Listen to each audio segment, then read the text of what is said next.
Juda ham ko'p odamlar ishga вообще neseryozni bo'lib ketgan. Biz ish chiqaramiz, odamlarga ish topib beraylik deb harakat qilamiz. Shu sizlar qiynalmasliklaring uchun.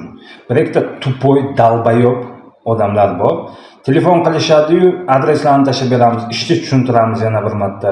Tushuntirgandan keyin ertasi kun telefon qilsak, yo telefonni ko'tarmaydi. 23-iyun kuni bitta dalbayob telefon qilib ish so'ragan, ishni podrobnosti tushuntirganmiz, ertaga boraman deb, yana o'sha ham 12 kechasi telefon qilgan, ishni tushuntirgan menejerimiz, polностью tushuntirib bo'lgandan keyin ertaga boraman deb va'da berib qo'ygan.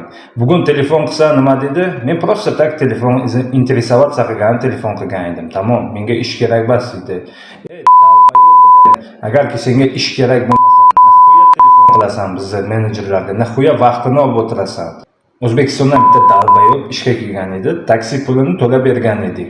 2-3 kun ishladi, men Tinkoff karta olishim kerak deb pasportini menejerdan olib qochib ketibdi. Kiyimlarini yig'ib qochib ketibdi. Unga 15 ming rubl to'lagan, ishlagan bo'lsa 3-4 ming rubl ishlagan, tamom. Bir kunmi 2 kun ishga chiqqan, qochib ketgan. Mana bu haramxo'rda pasportini, nom familiyasini ko'ryapsizlarmi? Bunday itlarga qanday qilib ishonish mumkin odamlarga? Aytlarchi qani?